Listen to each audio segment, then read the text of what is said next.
على الأمم أجمعين، وأتانا به ما لم يؤت أحدا من العالمين.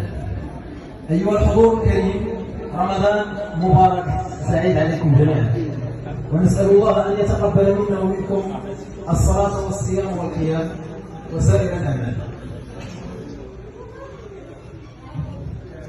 نبدأ إذن على بركة الله في هذه الليلة الرمضانية المباركة المرحلة النهائية لمسابقة تجويد القرآن الكريم في دورتها السادسة.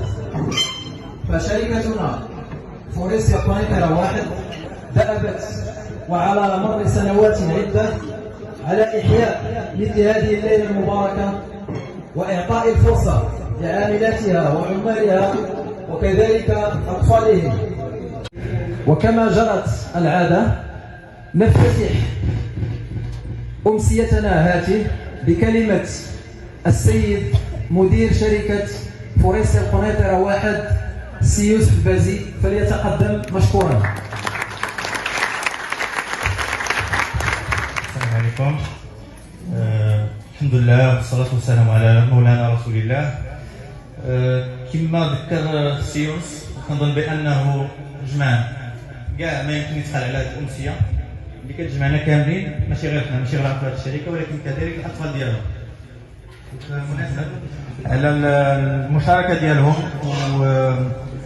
والحضور ديالهم في مقر الشركة والاستماع ديالهم للمقاطع الجميلة اللي سفرهم الأطفال، شكرا جزيلا، وكنتمنى لكم أمسية سعيدة. شكرا.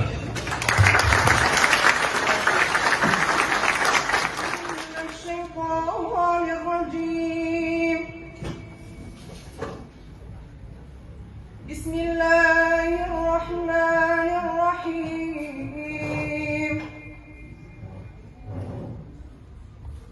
فأتت به قومها تحمله،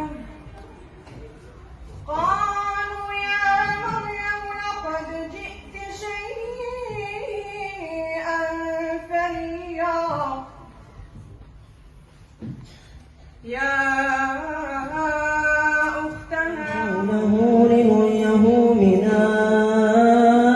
آياتنا إنه هو السميع البصير.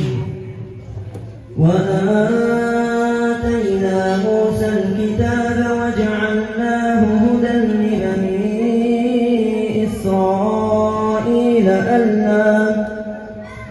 ألا تتخذوا من دوني وكيلا ذرية من حملنا مع نوح.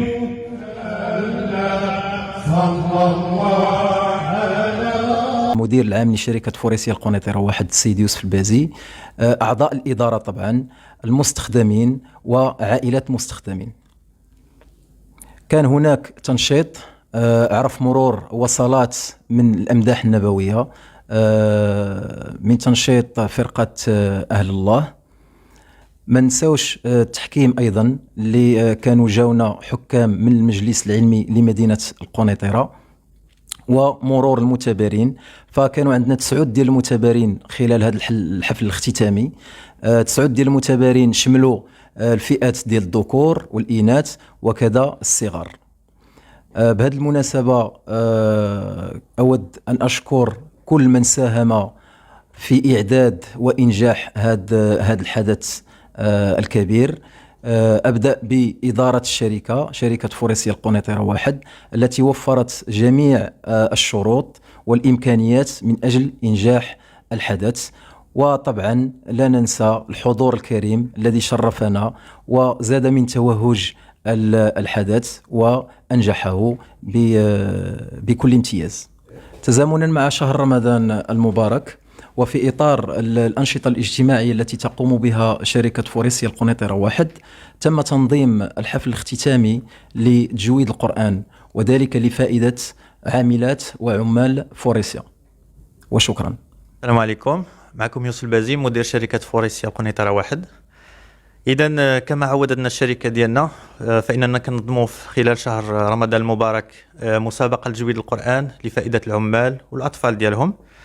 وكتبقى هذه المناسبة من بين جميع الأنشطة الاجتماعية اللي كنظموا من أهم والاولويات ديال الشركه، لان عندها علاقه بالهويه ديالنا وبالثقافه ديالنا، وكنحاولوا من خلالها نحافظوا على التعاليم ديال الدين ديالنا الحنيف. كما لاحظنا بان كان حضور كبير ومتميز لجميع عمال الشركه، وخصوصا الاطفال ديالهم اللي شاركوا بواحد الاقبال كبير، وكان اكثر من 40 طفل اللي حاولوا يتنافسوا على جائزه احسن مجود من الاطفال، واللي حاولنا نحفزوهم من خلال الحفل بتقديم جوائز لجميع المشاركين، وكذلك جوائز المراكز من الاول للثالث. كذلك مسابقه ديال الذكور وديال الاناث كانت مهمه بزاف، لان عطاتنا واحد التنافسيه كبيره، وشفنا من خلالها القدره ديال العمال ديالنا والعاملات على تجويد القرآن بطريقة من أفضل الأفضل، لأن المنافسة هذا العام كانت أصعب من المنافسة ديال السنة الفارطة.